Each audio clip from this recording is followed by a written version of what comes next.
সম্মানিত মুরাব্বিয়ান এজাম, আমার সমবয়সী যুবক বন্ধুরা, মাদ্রাসা, স্কুল, কলেজ ও ইউনিভার্সিটির ছাত্র বন্ধুরা, মহান আল্লাহ জাল্লা জালালুহু এর আলিশান দরবারে অসংখ্য অগণিত শুকরিয়া আদায় করছি যে আল্লাহ সুবহানাহু ওয়া তাআলা এক সপ্তাহ পরে পবিত্র জুমার নামাজ আদায়ের লক্ষ্যে পৃথিবীর সর্বশ্রেষ্ঠ জায়গা মসজিদে আমাদেরকে সমবেত হওয়ার তৌফিক দিয়েছেন।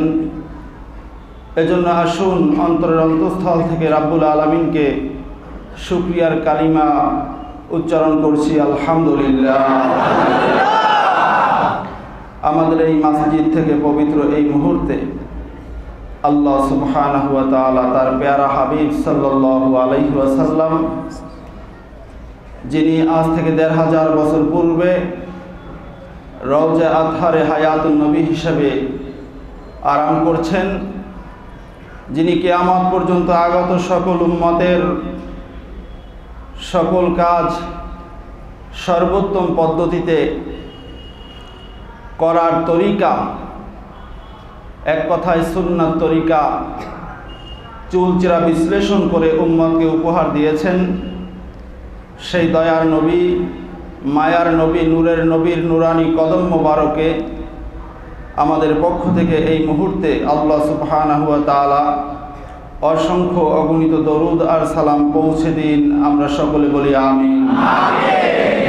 দরুদ আর সালামের জবাব আমাদের জীবনে একবার হলেও আমাদের ইখলাস, একনিষ্ঠতা, প্রেম, প্রীতি, ভালোবাসা ও মহাব্বত অনুযায়ী আমাদের কানে শোনার তৌফিক দান করুক, বলুন আমিন।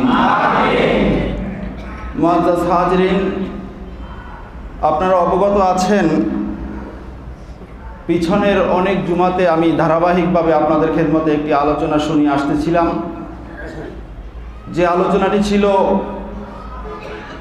খলিফাতুল্লাহিল মাহাদি, ইমাম মাহাদি আলাইহিস সালাতু ওয়াস সালাম এই জমিনে আগমন করার পূর্বে সারা পৃথিবীর পরিবেশ পরিস্থিতি কি অবস্থা বিরাজমান থাকবে, মানুষের অবস্থাটা কেমন হবে, ইসলাম ও মুসলমানদের অবস্থা কি হবে,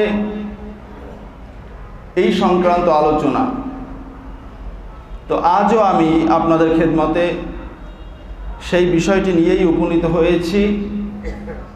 তো আজকের যেই জায়গা থেকে আলোচনা করতে চাই সেটি হলো বায়ানুল ফিতান, অর্থাৎ ইমাম মাহাদি আলাইহিস সালাতু ওয়াস সালাম আত্মপ্রকাশের আগে, আগমনের পূর্বে এই জমিনে যে ফিতনা বিরাজমান থাকবে,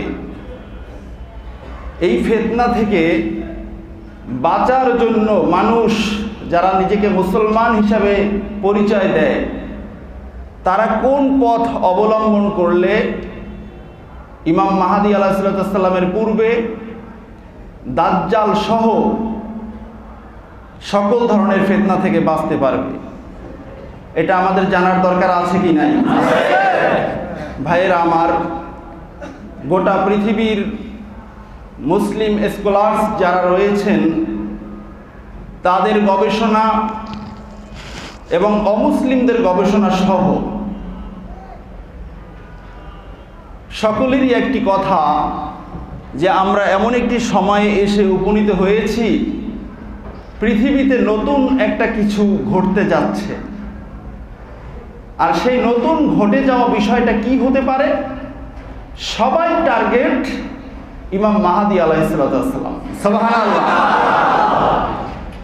আজ থেকে প্রায় ১৫০০ বছর পূর্বে ওই সময়ের সাথে তাল মিলিয়ে সমাজে অনেক সামাজিকতা ছিল, তাদের মতো তারা সামাজিকতা পালন করত, তাদের মতো তারা ভদ্রতা উপস্থাপন করত, কিন্তু এত কিছু সত্ত্বেও তাদের মধ্যে শান্তি বলতে কিছুই ছিল না। আমরা যারা ইতিহাস পড়ি, ঐতিহাসিকদের একটা কথা, ওই সময়ের সংক্ষিপ্ত বর্ণনা, জোর যার মুলুক তার, ঠিক কিনা বলেন? এই সূত্রে ওই সময় চলতো। তো ওই সময়ের মুসলিম অমুসলিম সকলেই তাকিয়েছিল আমার আল্লাহ সুবহানাহু ওয়া তাআলার কুদরতি দরবারে, যে আমাদের রব আমাদের এই ভূখণ্ডে এমন একজন নেতা দান করেন, যেই নেতা গোটা পৃথিবীর মানুষকে শান্তির মুখ দেখাতে পারবে। ঠিক কিনা বলেন? তো তাদের সেই আবেদন, আর্তনাদ, মাজলুমের চিৎকার সব কিছু মিলিয়ে আল্লাহ সুবহানাহু ওয়া তাআলা যাকে দান করেছিলেন তিনি আপনার আমার নবী, সকল নবীদের নবী, শাফাতের কান্ডারি সাইয়্যিদুল মুরসালিন রাহমাতুল লিল আলামিন মুহাম্মদ ইবনে আব্দুল্লাহ সাল্লাল্লাহু আলাইহি ওয়াসাল্লাম। ঠিক কিনা বলেন? তো আল্লাহর রাসূল এসে অল্প কয়েকদিনের মধ্যে গোটা পৃথিবীর জমিনের মানুষকে শান্তির সূর্য উদিত করে দেখিয়েছিলেন। তো সেই সময় থেকে আজ পর্যন্ত প্রায় ১৫০০ বছর অতিক্রম হয়ে গেছে। ওই রাসূলেরই উম্মত আমরা। আজকের সব কিছুর অগ্রগতি এই জমিনে রয়েছে, শুধুমাত্র একটি জিনিসের অগ্রগতি নেই, সেটি হলো মানবতা। মানবতা আজকের কারো কাছে খুঁজে পাওয়া যায় না। আর এই মানবতা বিলীন হয়ে যাওয়ার পিছনে যেটা কারণ, সেটি হলো, আমি প্রায় আপনাদেরকে বলে থাকি, আজকের জমিনে মুসলমান নামের মুসলমান রয়েছে অনেক, কিন্তু মুসলমানদের মধ্যে ইসলাম নাই। ইসলামকে বাদ দিয়ে মুসলমান মন গড়া মতবাদ অনুযায়ী জীবনকে পরিচালনা করতে চায়, সমাজকে পরিচালনা করতে চায়, রাষ্ট্রকে পরিচালনা করতে চায়। এই কারণে দিন দিন দিন দিন অমুসলিমদের ভিতরে নাস্তিক্যবাদ, মুসলমানদের ভিতরে মুনাফিকি খাসলত একটার পর একটা প্রকাশিত হতে যাচ্ছে। ঠিক কিনা বলে? আর এই মুনাফিকদেরকে মদদ দিয়ে থাকে, এই নাস্তিকদেরকে মদদ দিয়ে থাকে একদল মুখোশধারী মুসলমান। এরা আসলে মুসলমান, কিন্তু কাজে হলো কাফের, বেঈমান, নাস্তিক, মুরতাদের কাজ। এই কারণে যেই ভূখণ্ডে যেখানেই বসে এক একটা নাস্তিক শিয়ালের মতো হুঙ্কার দিয়ে ওঠে, ডাক দিয়ে ওঠে, ওই শিয়ালকে বাঁচাতে আরো কতগুলো শিয়াল এগিয়ে আসে। ঠিক কিনা বলে? এই কারণে রাতের অন্ধকারে জানিয়ে না জানিয়ে, চোরাগলিতে, রাজপথে, এখানে সেখানে নাস্তিক যেই জমিনে থাকে, যখনই ওই জমিন উত্তপ্ত হয়ে ওঠে, ওই জমিন থেকে আরেক জমিনে পালিয়ে যায়। ঠিক কিনা বলে? আল্লাহর কসম, আজকের জুমার দিন আমি বলে যাচ্ছি, পৃথিবীর কোন জমিনে নাস্তিক জায়গা পাবে না। সেই সময়টা খুব দ্রুত এগিয়ে আসতেছে ইনশাআল্লাহ। নাস্তিকদেরকে খতম করার জন্য ইমাম মাহদী আলাইহিস সালাতু ওয়াস সালাম, ঠিক কিনা বলেন? তো ইমাম মাহদী আলাইহিস সালাতু ওয়াস সালাম আসার আগে জমিনের যে অবস্থাটা বিরাজমান হবে, যেই ফিতনা একটার পর একটা আসতে থাকবে, ওই ফিতনা থেকে আপনি আমি বাঁচবো কিভাবে? প্রশ্ন আসে না? সমাধান ইসলামের মধ্যে আছে কি নাই? আল্লাহর রাসূল সবগুলো চুলচেরা বিশ্লেষণ করে বলে গেছেন, কারণ আর তো নবী আসবেন না ওনার পরে। ঠিক কিনা বলেন?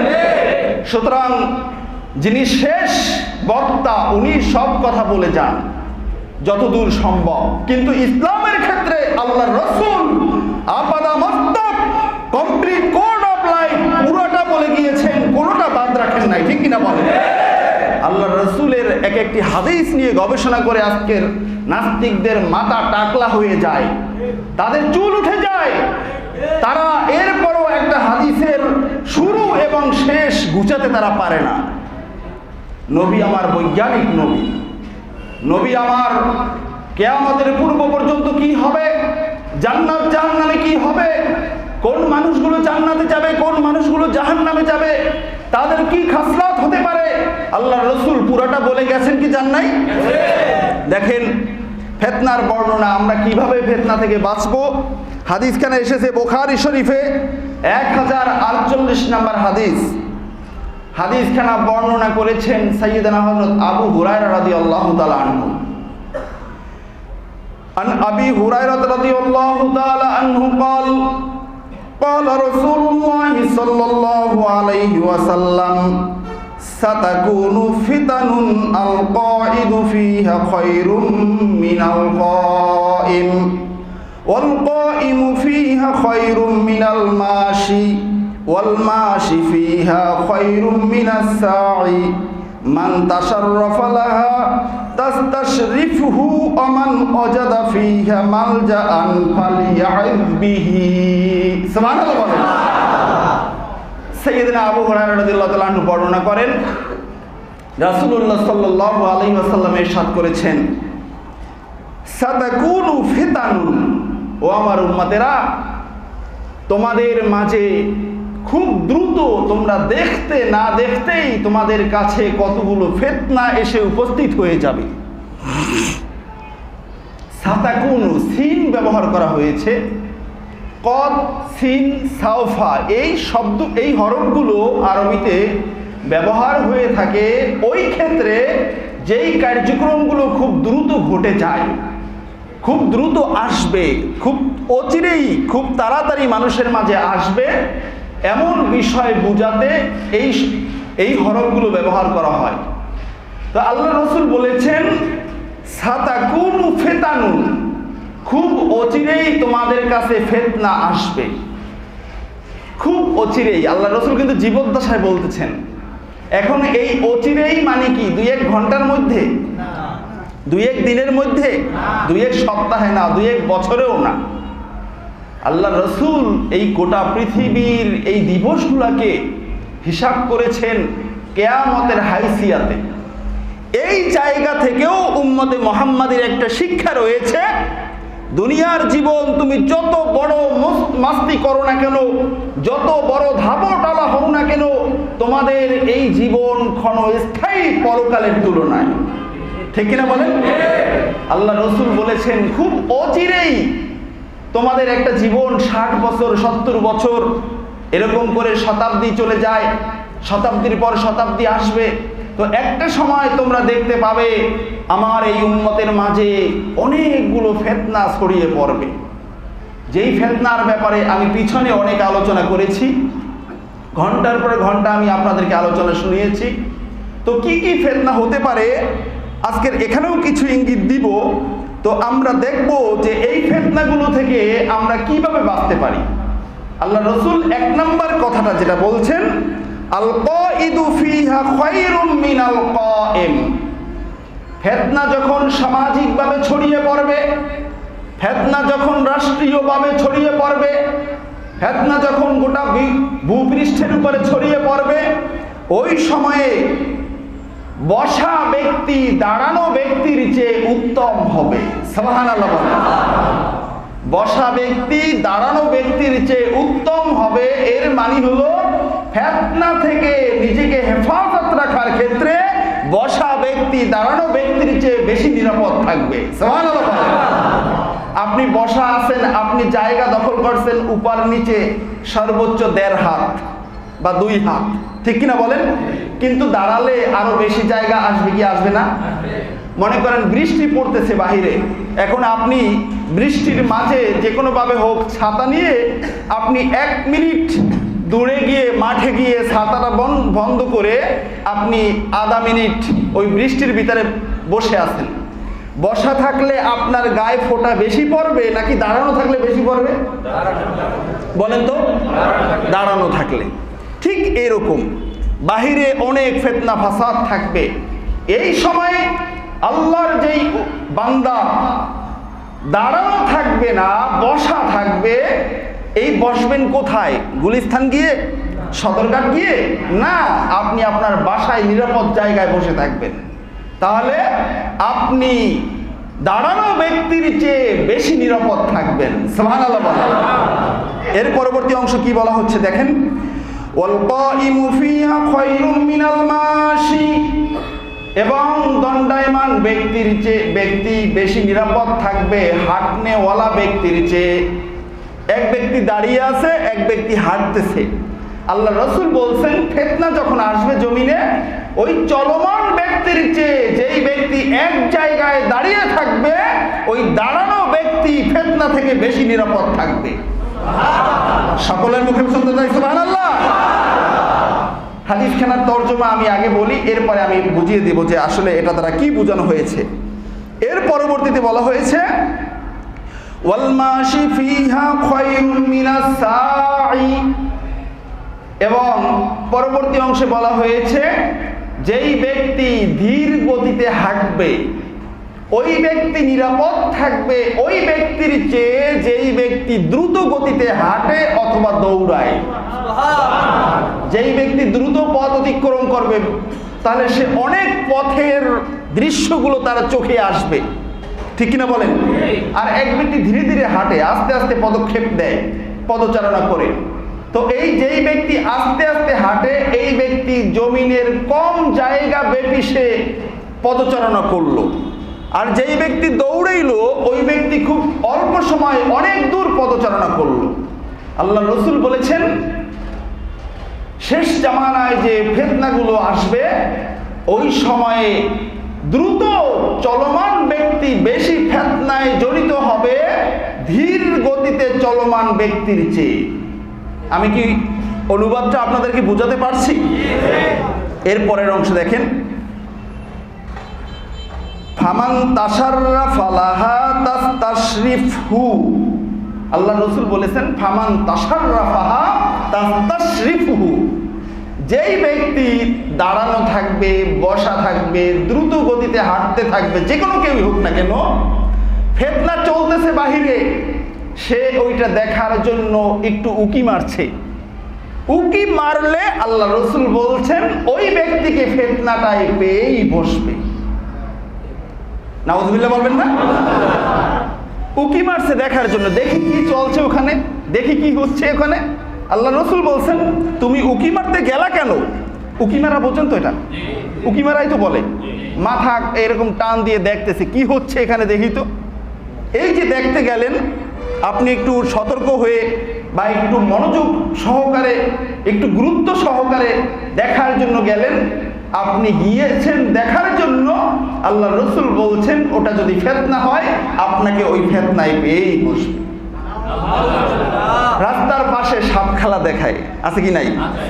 সাপ খেলা দেখবেন যেখানে দেখায় এই যে জাদু টাদু দেখায়, এগুলো দেখার জন্য মানুষ চারপাশে ভিড় জমায়। তো ভিড় করতে করতে করতে করতে মানুষ পিছন থেকে যখন দেখতে পায় না তখন ওরা সামনের লোকগুলোকে বসিয়ে দেয়। তো বসিয়ে দিলে পিছনে যারা থাকে তারা কিন্তু সহজেই দেখতে পায় তা নয়, বরং ভিড়টা এত বেশি ওরা এখনো দেখতে পায় না। কেউ কেউ একজনের কানের নিচ থেকে, কেউ কেউ একজনের দাড়ির নিচ থেকে, কেউ কেউ একজনের ঘাড়ের নিচ থেকে, ঠিক কিনা বলেন? ছোট মানুষ অনেক সময় পায়ের নিচ থেকেও দেখে, আছে কি না? তো এই যে অবস্থাটা আল্লাহ রসুল বলছেন এই উকি দেওয়াটা চলবে না। ফিতনা হলে ওই ফিতনায় তোমাকে পেয়েই বসবে। এরপরে কি বলছেন? ওমান ওয়াজাদা ফিহা মালজাআন ফালইয়াইয বিহি, আর যেই ব্যক্তি ওই সময় নিজের জন্য একটি আশ্রয়স্থল খুঁজে পাবে ওই ব্যক্তির উচিত ওই আশ্রয়স্থলে নিজেকে আঁকড়ে ধরা, ওই আশ্রয়স্থল থেকে মোটেই পদচারণা না করা, নড়াচড়া না করা উচিত হবে। সুবহানাল্লাহ বলেন। আপনি আশ্রয়স্থল পেয়েছেন, ওই সময়ে আপনি ওই জায়গায় বসতে হবে।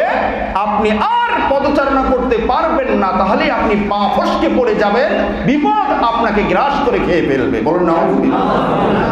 বুখারীর হাদিস, হাদিস নাম্বার 1048 নম্বর হাদিস। তো আল্লাহ রসুল এই হাদিস দিয়ে আসলে কি বুঝাতে চেয়েছেন, হাদিসের বিশ্লেষণটা একটু জানতে হবে, ঠিক কিনা বলেন? দেখেন আল্লাহ রসুল সর্বপ্রথম যেটা বলেছেন, আল কাঈদু ফিহা খায়রুম মিনাল কাঈম, দণ্ডায়মান ব্যক্তি বসা ব্যক্তির চেয়ে বেশি বিপদগ্রস্ত। মুহাদ্দিসিন কিরামগণ বলেছেন এই বসা আর দাঁড়ানো আর দৌড়ানো আর হাঁটা এগুলো হলো রূপক অর্থে ব্যবহৃত হয়েছে। এর মানেটা হলো আপনি যে কোনো কাজ করতে যাবেন, শেষ জামানায় এমন একটা সময় আসবে যেই সময়ে আপনি যত বেশি কাজের সাথে জড়িত হবেন তত বেশি দুনিয়াটা আপনার সাথে সংশ্লিষ্ট হয়ে যাবে। আপনি একই জায়গায় চাকরি করেন অথবা যে কোনো মাধ্যমে আপনার একটা রিজিকের ব্যবস্থা আছে, আপনি ওখানেই বসছেন, ওখানেই আছেন। আপনি নিরাপদ থাকবেন। আপনি আরও 4-5টা কোম্পানির সাথে জড়িত হবেন, দেখবেন কোনো না কোম্পানির ভিতরে সুদে ব্যবসা চলে। আপনি এতদিন কম খাইতেন, কম আয় করতেন, আপনি ভালোই ছিলেন, হালাল ইনকাম করতেন, কিন্তু আপনার মেধা আছে, আপনার যোগ্যতা আছে, আপনি আরও 4-5টা জায়গার সাথে জড়িত হয়েছেন, এর মধ্যে কোনো না কোনোটা আছে যেখানে সুদে ব্যবসা চলে, সুদে লেনদেন চলে। তখন ওই সুদ ঘুষের সাথে আপনি নিজেকে জড়িয়ে নিলেন এ কারণে যে আপনি পদচারণা করে আপনি ছিলেন বসা, সেখান থেকে আপনি দাঁড়াইছেন, দাঁড়িয়েই থাকেন নাই, আপনি হাঁটাচলা করছেন, হাঁটাচলা করেই আপনি ক্ষান্ত হন নাই, আপনি বেশি লাভবান হওয়ার জন্য আপনি বর্তমান বিশ্বের সাথে তাল মিলিয়ে আপনি দৌড়াইছেন। এই যে দৌড়াইলেন, আপনি যে অনেক জায়গায় পদচারণা করলেন, আপনাকে ফিতনা পেয়েই বসবে। এবং এই ফিতনার ভিতরে 1 নাম্বার ফিতনা হলো আর্থিক লেনদেনের মধ্যে বেশরিয়াতি কার্যক্রম। আর্থিক লেনদেনের মধ্যে বেশরিয়াতি কার্যক্রম মানে কি? 1 নাম্বার হলো সুদ, 2 নাম্বার হলো ধোঁকাবাজি। আছে কি নাই? আপনার দোকান একটা ছোট্ট দোকান, আপনি দোকানে আরেকটা করছেন, আরেকটা করার পরে কর্মচারী, দোকান ভাড়া সব কিছু দিয়ে আপনার হচ্ছে না, তখনই আপনি 2 নম্বরে চিন্তা করবেন, আপনি ধোঁকাবাজি শুরু করবেন। আছে কি নাই? আল্লাহ রসুল বলেছেন এই শেষ জামানায় মানুষ যত নিরাপদ থাকতে চাইবে তত তার নড়াচড়া কম করতে হবে। অল্প পাবো, অল্প খাবো, যে জায়গায় আছি ওই জায়গায় থাকবো, নড়াচড়া করব না। যদি এটা পারেন তাহলে আপনার ফিতনা কম হবে। আর যদি এটা সত্যিকার অর্থে হাকিকি অর্থে আপনি নিতে চান, আপনি যেই জায়গায় বসে আছেন ওখানেই থাকেন। বর্তমান এমন একটা সময় বের হয়েছে, এমন একটা সময় চলছে, আপনি দাঁড়াবেন, দাঁড়িয়ে ডানে বামে তাকাবেন, দেখবেন কোনো না কোনো কিছু হারাম আপনি দেখেই ফেলছেন। আছে কি নাই? আপনি বাহিরে বের হবেন, আপনার চোখ আপনি হেফাজত করতে পারবেন না। আপনি বাহিরে বের হবেন, আপনার কান আপনি হেফাজত করতে পারবেন না। কানে শুনবেন গীবাত, কানে শুনবেন অশ্লীল গান বাজনা, চোখে দেখবেন হারাম, চোখে দেখবেন আরেকজনে আঙ্গুল ফুলে কলা গাছ হচ্ছে। তো আপনার মধ্যে লোভ লালসা কাজ করবে যে আমি কেন করি না, তাকেও আল্লাহ 2টি হাত দিয়েছেন, আমাকেও আল্লাহ 2টি হাত দিয়েছেন, আমার ভাই পারলে আমি কেন পারবো না। আর মানুষের সূত্র হলো টাকায় টাকা আনে, সুদে ব্যবসা করে, বলে টাকায় টাকা আনে। এই সূত্র এটা মুসলমানদের সূত্র নয়, এটা হলো ইহুদিদের বানানো সূত্র। ইহুদিরা বলে টাকায় টাকা আনে, টাকায় টাকা আনে না, পণ্য বিক্রি করে আপনি টাকা আনবেন। আজকের কথা বলতে গেলে অনেকটা খারাপ শোনায়, এই যে রাস্তার পারে বসে টাকা বিক্রি করে না, আপনারাও তো কিনেন। 100 টাকার নোট 1000 টাকা দিয়ে 1020 টাকা 50 টাকা যে দেন, এটা কি হালাল? আপনাকে কে বলছে ঈদ পালন করতে নতুন টাকা দিতে? নতুন একটা 1000 টাকার নোট আর পুরান একটা 1000 টাকার নোট, দুইটার ভিতরে কি টাকার মান কি কম, কোনোটা বেশি? বেশি কম আছে? তাহলে আপনি কেন এই নতুন টাকা কিনেন? হ্যাঁ, আপনার যদি ব্যাংকে পরিচিত থাকে, আপনি ব্যাংকে ওই ঈদের সময় না, অন্য টাইমে আপনি যাবেন, গিয়ে যে কোনো কর্মকর্তার সাথে আপনি যোগাযোগ করবেন যে ভাই আমার এই নোট, আমার একটা ভান্ডিল প্রয়োজন ছিল, তো আপনাদের থাকলে আমাকে একটা ভান্ডিল দিলে আমি উপকৃত হব। যেই কয় টাকা ওই কয় টাকা দিয়েই আপনি আনবেন। এখন আপনি তো যান, ঈদের বাকি আছে 7 দিন, তখন আপনি গুলিস্তান যান, তখন আপনি অমুক স্থান যান, এখানে যান, সেখানে যান, গিয়ে একটা বান্ডিল কিনে আনেন। এই যে অতিরিক্ত টাকাটা দিলেন, আপনি তো 1 সপ্তাহ যাবৎ ঘুমান নাই, আপনার চোখ লাল হয়ে গেছে, শরীর দুর্বল হয়ে গেছে, আপনার টাকাটা ছিল হালাল, কিন্তু আপনার হালাল পথে ইনকামটা আপনি হারাম জায়গায় দিয়ে আপনি একজন হারাম কাজের সাথে জড়িত হয়ে শেষ জামানার ফিতনার সাথে আপনি নিজেকে জড়িয়ে নিয়েছেন। আপনি ওই জায়গায় না গিয়ে যদি আপনি পদচারণাটা কম করতেন, আপনি হাঁটা চলাটা কম করতেন, কোশিশ কম করতেন, চেষ্টা কম করতেন, তাহলে আপনি যেই টাকা আছে ওই টাকাটা নিয়ে আপনি যাইতেন। ওই টাকাটাই বকশিশ দিলে তাতেও আপনার ভাতিজা, আপনার সন্তানাদি, আপনার আত্মীয় স্বজন তারা খুশি হতো। নতুন টাকা দিতে হবে, এটা হলো মনের একটা ব্যাপার। আপনি যদি দিতেই চান হালাল পন্থায় দেন, আগে অর্জন করেন, এরপরে দেন। ঠিক কিনা বলেন? তাহলে এই যে ব্যাপারটা, এটা কিন্তু অনেকের মাথায় আসে না। আল্লাহ রসুল বলেছেন বেশি পদচারণা করলে বেশি ফিতনায় আপনাকে পেয়ে বসবে। এখন এই ক্ষেত্রে পদচারণা করা অথবা দৌড়ানো অথবা হাঁটা, এই ক্ষেত্রে আমি অনেক আগে আপনাদেরকে একখানা হাদিস শুনিয়েছিলাম, সুনান তিরমিজি শরীফের হাদিস। সাইয়্যিদুনা হযরত উকবা ইবনে আমির রাদিয়াল্লাহু তাআলা আনহু বলেছেন, লাকিতুন নাবিয়্য সাল্লাল্লাহু আলাইহি ওয়াসাল্লাম ওয়া সাআলতু মান নাজাত। আমি উকবা ইবনে আমির রাদিয়াল্লাহু তাআলা আনহু আল্লাহর রাসূলের নুরানি হাত মোবারকের উপরে হাত দিয়ে বায়াত হয়েছি, ইসলাম কবুল করেছি।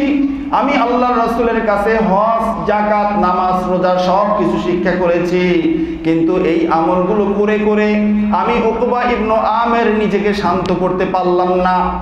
আমি একদিন চিন্তা করলাম, আমি আল্লাহর রাসূলের সাহাবী উকবা, আমি যে আমলগুলো করছি এই আমলগুলো আমাকে কাল হাসর ময়দানে নাজাত দিব কিনা। তো এই পেরেশানিতে উদ্বিগ্ন হয়ে আমি আল্লাহর রাসূলের কাছে চলে গেলাম। আমি আল্লাহর রাসূলের কাছে জিজ্ঞাসা করলাম, ইয়া রাসূলুল্লাহ, ইয়া হাবিবাল্লাহ, মান নাজাত। আল্লাহু আকবার। ইয়া রাসূলুল্লাহ, নামাজ পড়ি, রোজা রাখি, হজ করি, যাকাত দেই, সব কিছু করি, কিন্তু তারপরেও আমার ইতমিনান হয় না। ইয়া রাসূলুল্লাহ, আমাকে বলেন নাজাত পাবো কিভাবে? সুবহানাল্লাহ বলেন। কে বলছেন? আল্লাহর রাসূলের সাহাবী উকবা ইবনে আমির। আর উকবা ইবনে আমির রাদিয়াল্লাহু তাআলা আনহু কেমন সাহাবী? উনি একাধারে 2 রাজ্যের গভর্নর ছিলেন। এই মিশরের গভর্নর ছিলেন উকবা ইবনে আমির। গভর্নর হলে তার মাথায় কিছু আছে কি নাই? আছে। বেশি না কম? অনেক উঁচু পর্যায়ের সাহাবী। আল্লাহ রাসূলের কাছে ইসলাম কবুল করেছেন, আল্লাহ রাসূলের কাছে দ্বীন ইসলাম শিক্ষা করেছেন। সব কিছু জানার পরে, আমল করার পরেও উনি নাজাত পাবেন কি না এই ভয়ে উনি আল্লাহ রাসূলের কদম মোবারকে চলে গেছেন। ইয়া রাসূলুল্লাহ, মান নাজাত? আমি জানতে চাই আমি উকবা ইবনে আমির কিভাবে নাজাত পাবো? সুবহানাল্লাহ বলেন। আর আমরা বলি কি, নামাজ পড়ার নিয়ত তো করছি, জান্নাতে আমি না গেলে কে যাবে? আছে না এমন মানুষ? হজ করে, রোজা রাখে, যাকাত দেয়, কিন্তু সব অন্যায় কাজের সাথেও জড়িত আছে। আর চাপাবাজি করে সমাজে গিয়ে, আমি জান্নাতে না গেলে কে যাবে? জান্নাতটা তো আসলে আমাদের পৈতৃক সম্পত্তি, এটা সত্য কথা। আমাদের বাবা যেহেতু জান্নাতে ছিল, কিন্তু বাবার ঔরসজাত সন্তান হওয়ার পরেও বাবার আদর্শের উপরে না থাকলে আমার আল্লাহ বলেছেন ওইটা সন্তান নয়। ঠিক কিনা বলেন? লাইসা মিন আহলিক। আল্লাহ বলেছেন নূহ আলাইহিস সালামকে কেনানের ব্যাপারে, যে কেনান, নূহ তোমার ঔরসে আসছে, তুমি তাকে জন্ম দিয়েছো, কিন্তু তারপরেও সে তোমার কেউ নয়, তোমার ঘরের মানুষ নয়, তোমার বংশের কেউ নয়, তোমার সন্তান সে নয়। তাহলে বোঝা গেল কি, পিতার আদর্শে না থাকলে ওই সন্তান প্রকৃত সন্তান হয় না। ঠিক কিনা বলেন? আমাদের পিতা সাইয়্যিদনা আদম আলাইহিস সালাম, আমাদের পিতা সাইয়্যিদনা হযরত ইব্রাহিম আলাইহিস সালাম ১৫০০ বছর পরে এসে আল্লাহর রাসূলের সুন্নাত তরিকা অনুযায়ী যারা চলে না, নিজেকে মুসলমান বলে দাবি করে, মুসলমানদের নেতা বলে দাবি করে, আল্লাহর কসম তারা আল্লাহর কাছে মুসলমান হতে পারে না। ঠিক কিনা বলে? তুমি মারা যাওয়ার পরে তোমাকে বলা হবে বিসমিল্লাহি আলা মিল্লাতি রাসূলিল্লাহ, এটা চাপাবাজি ছাড়া আর কেউ নয়। তুমি তো আল্লাহর রাসূলের সুন্নাতের উপরে কখনো যাও নাই, ইব্রাহিম আলাইহিস সালামের সুন্নাতের উপরে যাও নাই। ঠিক কিনা বলে? সব নবীদের 10টা সুন্নাত আমি অনেক আগে আলোচনা করেছিলাম, এর ভিতরে দাড়ি রাখা একটা অন্যতম সুন্নাত। ঠিক কিনা বলেন? আসলে ওই যে মুসলমানি করা, যেটাকে খতনা বলা হয়, ঠিক কিনা বলেন, এইটাও যদি হইতো যে 30 বছরে করতে হবে, তাহলে মুসলমানরা অনেকে করতো না মনে হয়। এটা তো ছোটকালে ধরে বেঁধে করাই দেয়। ঠিক কিনা বলেন? তো এই সময় করাই দেওয়ার কারণে আল্লাহর রহমত হয়েছে, মুসলমান হয়ে গেছে। অন্যথায় উপরটা কাটতো, নিচেরটা রাখতো। আছে কি নাই? আমার এমনই করতো। এটা রাখতে তো কোনো কষ্ট হয় না, এটাই বাদ দিয়ে দেয়। তো ওখানে তো কষ্ট আছে, এটাকে কষ্ট করে কে যাইতো? ঠিক কিনা বলেন? তবে বন্ধুরা আমার, বৈজ্ঞানিক হেলথ সায়েন্টিস্ট যারা রয়েছে তাদের মতে হলো, খতনা করার মাধ্যমে একজন মানুষ তার দাম্পত্য জীবনে অনেক বড় বড় রোগ থেকে তারা বাঁচতে পারে। সুবহানাল্লাহ বলেন। এই কারণে অনেক অমুসলিমরা খতনা করায়। ডাক্তারের কাছে গিয়ে যখন বুঝ হয়, ছোটকালে তো বাপ মাই তো আর করায় না, যখন বুঝ হয়, শিক্ষিত হলে, তখন তারা ডাক্তারের কাছে গিয়ে খতনা করিয়ে আসে। এটা একটা অপারেশনের মতো, কয়েকদিন থাকে, কারোর জানায় না, পরে ভালো হয়ে যায়। ঠিক কিনা বলেন? তাই এই যে সিস্টেম, দেখেন অমুসলিমরা দাড়ি রাখে, মুসলমান দাড়ি কাটে। কাটে তো কাটে, দাড়ি শেভ করে পুরো, আছে কি না? আবার বলে বিসমিল্লাহি আলা মিল্লাতে রাসূলিল্লাহ। চেহারা সুরত দেখলেই বোঝা যায় না এটা কোন মিল্লাতের, অথচ মুসলমানদের আলামত, মুসলমানদের শেয়ার, মুসলমানদের নিদর্শন, মুসলমানদের আপাদা মস্তক কথাবার্তা চাল চলনে থাকবে। ঠিক কিনা বলে? এই কারণেই তো বিভিন্ন জায়গায় বড় বড় মানে কি বলে সেলিব্রিটি যারা রয়েছে, বড় বড় পরিচিত মুখ যারা রয়েছে, তারা ইসলাম কবুল করে। ওই ব্রিটেনের গায়িকা, অমুক জায়গার নায়িকা, অমুক জায়গার বৈজ্ঞানিক ইসলাম কবুল করার পরে সারা দুনিয়ায় মুসলমানদের মুস্কি হাসিতে একেবারে শেষ। তারা পরবর্তীতে একটা বিবৃতি দিয়ে দেয় যে আমি মুসলমান, আমি ইসলাম কবুল করেছি সত্য, কিন্তু তবে কোনো মুসলমান দেখে নয়, আল্লাহর কোরআন পড়ে। ঠিক না? আর আগের যুগে মুসলমান হতো মুসলমানদের আখলাক দেখার পরে। সুবহানাল্লাহ বলবেন না? এই যে ডিফারেন্স, এই ডিফারেন্সের নামই হলো ফিতনা। ঠিক কিনা বলেন? এই ডিফারেন্স যতদিন পৃথিবীতে থাকবে, ততদিন পৃথিবীর এখন 800 কোটির 250 কোটি মুসলমান, 800 কোটির 400 কোটি মুসলমান হলেও ওই ব্যবধান নিয়ে এই জমিনে আল্লাহর কোরআনের রাজ কায়েম করা সম্ভব নয়। ঠিক কিনা বলে? সম্ভব নয়। আগে নিজের ভিতরে ইসলাম আনতে হবে, তারপরে ইসলাম কায়েম করতে হবে। ঠিক কিনা বলেন? এখন দেখেন উকবা ইবনে আমির রাদিয়াল্লাহু তাআলা আনহু বলেছেন, ইয়া রাসূলুল্লাহ, আমি নাজাত পাবো কিভাবে? আমার তো ঘুম আসে না, আমি তো টেনশনে মরে যাচ্ছি, আমি নাজাত চাই। আল্লাহর রাসূল সাল্লাল্লাহু আলাইহি ওয়াসাল্লামের প্রিয় সাহাবী সাইয়েদনা হযরত উকবা ইবনে আমির রাদিয়াল্লাহু তাআলা আনহু প্রশ্ন করার সাথে সাথে আল্লাহর রাসূল জবাব দিলেন, আমলিক আলাইকা লিসানাক। ও আমার সাহাবী, তুমি যদি নাজাত চাও, তুমি যদি সত্যিকার অর্থে কাল হাসর ময়দানে মুক্তি পেতে চাও, তোমাকে 3টা কাজ করতে হবে। 1 নাম্বার কাজ যেটা, সেটি হলো তুমি তোমার জবান হেফাজত করতে হবে। সুবহানাল্লাহ! জবান হেফাজত করতে হবে। আপনার জবান থেকে উল্টাপাল্টা কথা, গীবাত, শিকায়েত এগুলো করতে পারবেন না। আরেকজনের ক্ষতি হয়, এগুলো করতে পারবেন না। হুট করে এক জায়গার ব্যাপারে একটা কথা উঠিয়ে দেবেন, এটা পারবেন না। বিশেষ করে গ্রাম গায়ে মেয়ে বিবাহ করতে গেলে বা দিতে গেলে কতজনের নামে কত কথা উঠায়, আছে কি নাই? এটা করে কি দিয়ে? লিখে লিখে? জবান। কি দিয়ে বলেন? জবান। আল্লাহ রসুল বলেছেন তুমি তোমার জবান হেফাজত করো। জবান যদি হেফাজত করো তাহলে তোমার 3 ভাগের 1 ভাগ তুমি এগিয়ে গেছো নাজাতের দিকে। সুবহানাল্লাহ বলেন।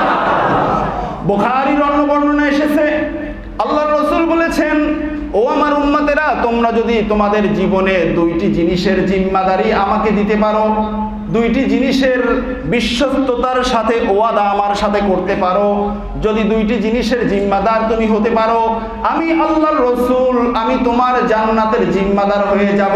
সুবহানাল্লাহ। 2টি জিনিসের একটি হলো জবান। সুবহানাল্লাহ বলে।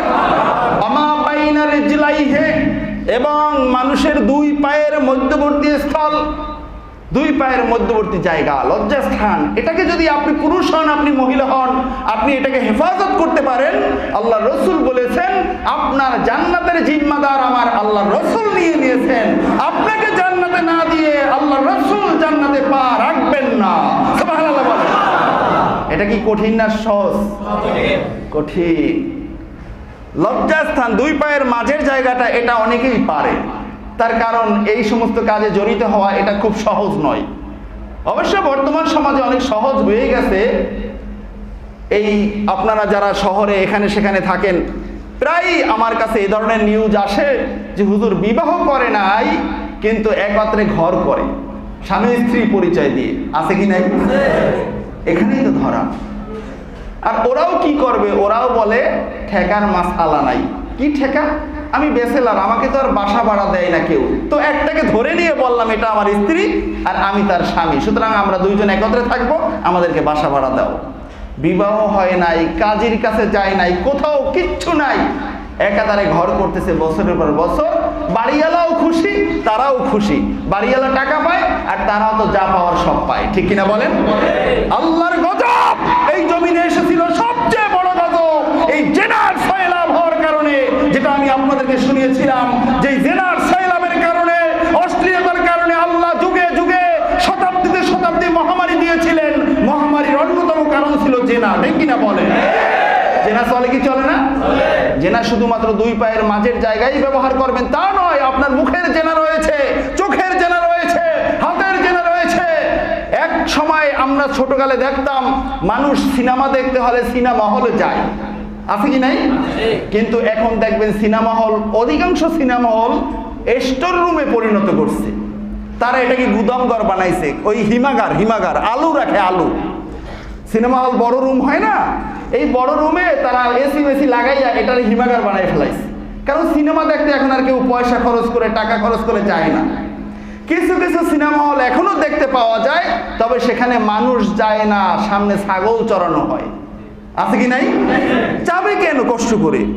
তার হাতে সিনেমা হল, সে ল্যাবের ভিতরে থাকুক, যেখানে থাকুক, সেখানে তার কাছে সিনেমা হল আছে। তার টাকা ভাড়া দিয়ে কষ্ট করে রাত জেগে সিনেমা হলে সিনেমা দেখতে যাওয়ার দরকার নাই। তো এই যে আপনি বাসায় বসে অশ্লীলতা দেখতেছেন, এটাও কিন্তু একটা জেনা, ঠিক কিনা বলেন? তো জেনা দেখবেন বর্তমান সময়ে, আমি এই কথাটা বললে আপনারা কোন দিকে নিবেন আমি জানি না।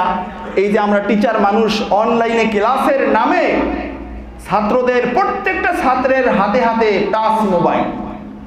যেই ছাত্রকে পিতা টাচ মোবাইল কিনে দিবে না ইন্টার পাস করার আগে, আলেম পাস করার আগে, ওই ছাত্র আজকের 5-এ থাকা অবস্থায় পিতা বাধ্য হয়েছে তাকে টাচ মোবাইল দিতে।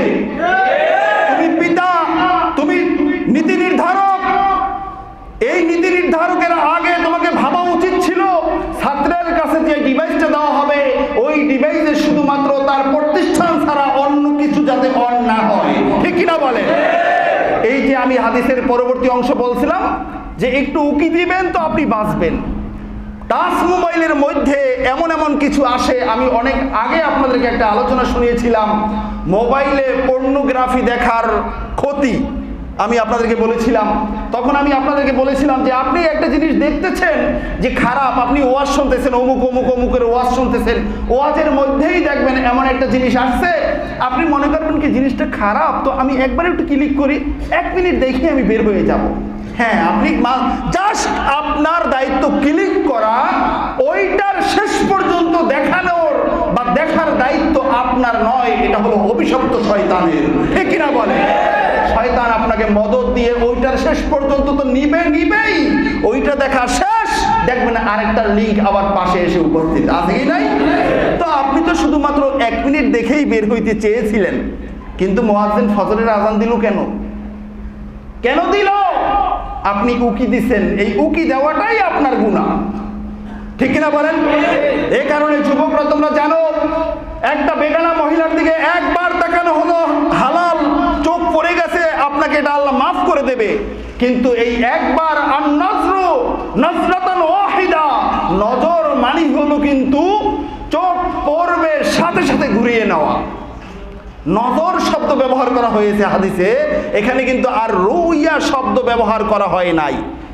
চাঁদের মাসআলার ক্ষেত্রে আমরা বলে থাকি রুইয়াতুল হেলাল, কথাটা কি আপনারা বুঝতেছেন? চাঁদের, আমরা যে চাঁদ দেখে রোজা রাখি, চাঁদ দেখে ঈদ করি, রোজা ভঙ্গ করি, ওই জায়গায় হাদিসে ব্যবহার করা হয়েছে রুইয়াতুল হেলাল, মানে চাঁদ দেখা। চাঁদ দেখা মানে আপনি দেখছেন, চোখটা ঘুরিয়ে নিয়েছেন, ছায়ার মতো দেখছেন, আপনি রোজা রাখতেও পারবেন না, ভাঙতেও পারবেন না। আপনাকে ইয়াকিনের সাথে দেখতে হবে, হ্যাঁ আমি যেটা দেখছি এটা চাঁদ, এটা মেঘের টুকরা নয়। আপনাকে ভালো করে দেখতে হবে, এটা হলো রুইয়া। আর নজর বলা হয় কোনটাকে? নজর মানে চোখ পড়ছে তো ফিরিয়ে এনেছেন সাথে সাথে। আপনি মজা করে চোখ স্থির করে পলক না দিয়ে চোখে পানি আসা পর্যন্ত আপনি আরো দেখবেন, এটার নাম নজর নয়, এটা হলো রুইয়া। আর ওই নজরের অর্থ রুইয়ায় নিয়ে যাওয়া শয়তানের কাজ, ঠিক কিনা বলে? এটা আমার আল্লাহ মাফ করবেন না, এটা জেনার গুনাহ আপনার আমলনামায় আসবে। আর আপনি একবার দেখে সাথে সাথে চোখটা ঘুরিয়ে এনেছেন, আপনি আস্তাগফিরুল্লাহ পড়ছেন, চোখ ঘুরিয়ে নেওয়ার কারণে 1 নাম্বার ফজিলত আপনার আমল নামায় জিহাদের সওয়াব লেখা হয়েছে। আপনি আস্তাগফিরুল্লাহ পড়ছেন, আপনার নামটা তওবাকারীদের তালিকায় উঠে গেছে। সুবহানাল্লাহ। আপনি আল্লাহর কাছে চরিত্রবান বান্দা হিসেবে আপনি গণিত হয়ে গেছেন। সুবহানাল্লাহ। এতগুলো নিয়ামত, কিন্তু আপনি এক নজর দেখবেন, উকি দেবেন, আপনি বেঁচে পড়ছেন। আমি কি বুঝাইতে পারলাম? ভাইরা আমার সময় বেশি হয়ে গেছে, তো আগামী জুমায় আবার যদি এই বিষয়ে আলোচনা করি, ইনশাআল্লাহ আবার এই বিষয়ের উপরই আলোচনা নিয়ে আসব। আল্লাহ সুবহানাহু ওয়া তাআলা আজকের এই আলোচনা থেকে আমাদেরকে শিক্ষা গ্রহণ করার তৌফিক দান করুন, আমিন। আলোচনার সারমর্ম হলো যে আমরা যে যেখানে থাকব, যে অবস্থায় থাকব, বেশি হাঁটা চলা, নড়াচড়া, সামাজিকতার রং ঢং দেখতে বেশি বের হওয়ার দরকার নাই। ঠিক কিনা বলেন?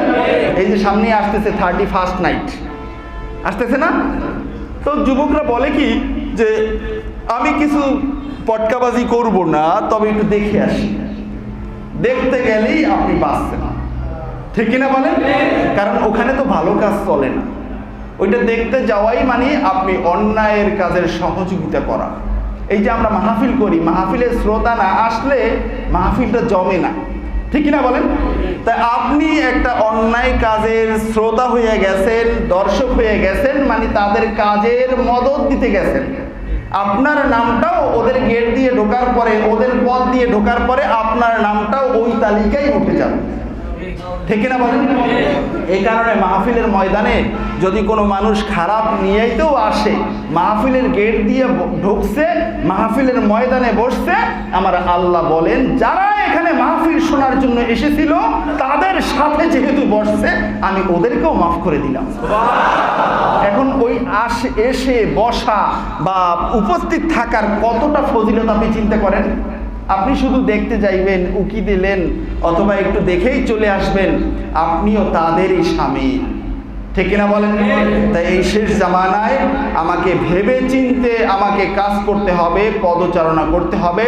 কাজ সামনে আসলেই আমাকে যে কোনো কাজের সাথে অ্যাড হওয়া যাবে না। ঠিক কিনা বলেন? যেহেতু কথার শেষ পর্যায়ে সময় বেশি হয়ে গেছে, একটা কথা আমি বলে দেই, এটা এখন মাথায় আসছে, আগামী সপ্তাহে নাও আসতে পারে।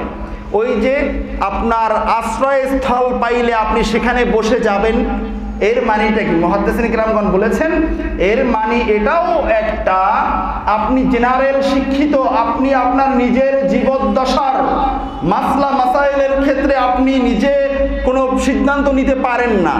এই ক্ষেত্রে যদি আপনি কোনো হক্কানি আলেম পেয়ে যান, যদি কোনো মুহাক্কিক আলেম আপনি পেয়ে যান, ওই আলেমকে আপনি যাচাই বাছাই করে দুনিয়াদার কিনা, ইহুদিদের গোলামি করে কিনা, আল্লাহ রসুলের দুশমন কিনা, আকীদাটা ঠিক আছে কিনা, সব কিছু যাচাই বাছাই করার পরে আপনি যদি তাকে পেয়ে যান, তাকে আপনি বলবেন যে হুজুর আমি তো আসলে জেনারেল, আমি তো এত কিছু বুঝি না, বিভিন্ন সময় মাসলা মাসাইলের ক্ষেত্রে অনেক প্রশ্ন মাথায় আসে, আমি আপনাকে মাঝে মধ্যে মোবাইলে সাক্ষাতে বিরক্ত করব, আমি আপনার সোহবত বা আপনার সাথে কানেক্টেড আমি থাকতে চাই। এটাও একটা জমে থাকার অর্থ। আমি কি বুঝাইতে পারলাম? অনেক যুবকরাই খুব চালাক, এত কথা হুজুররা বলে, আমি কোন দিকে যাব, কোনোটাই করি না। ওই দল্লিন আর জল্লিন মারামারি কয়, ভাই আমি নামাজই পড়ি না। এটা বললে কি আপনি নাজাত পাবেন? অসম্ভব। চালাকি সব জায়গায় চলে দুনিয়াতে, পরকালে কোনো চালাকি নাই। ঠিক কিনা বলে? এই জন্য আপনাকে সিদ্ধান্ত নিতে হবে। এত কিছু বোঝেন, দল্লিন আর জল্লিন, আপনি নামাজই পড়েন না, সুতরাং পিঠ বাঁচাইয়ে চলে গেছেন। হ্যাঁ, পিঠ নিয়ে যেদিকে যাচ্ছেন সেটা কিন্তু কবর। ঠিক কিনা বলেন? ওখানে গেলে আপনার পিঠ বাঁচাইতে কেউ আসবে না, কোনো নেতা থাকবে না, কোনো আপনার কেউ থাকবে না। ওখানে যেটা দেবে ফেরেশতারা ওটাই পিঠের উপরই পড়বে। ঠিক কিনা বলেন? এজন্য আল্লাহ সুবহানাহু ওয়া তাআলা আমাদের সকলকে এই ফিতনার জামানায় সহি আকীদা বুঝার এবং এ অনুযায়ী আমল করার তৌফিক দান করুন, আমিন। সুবহানাকা আল্লাহুম্মা ওয়া বিহামদিক, আশহাদু আল্লা ইলাহা ইল্লা আনতা, আস্তাগফিরুকা ওয়া আতুবু ইলাইক।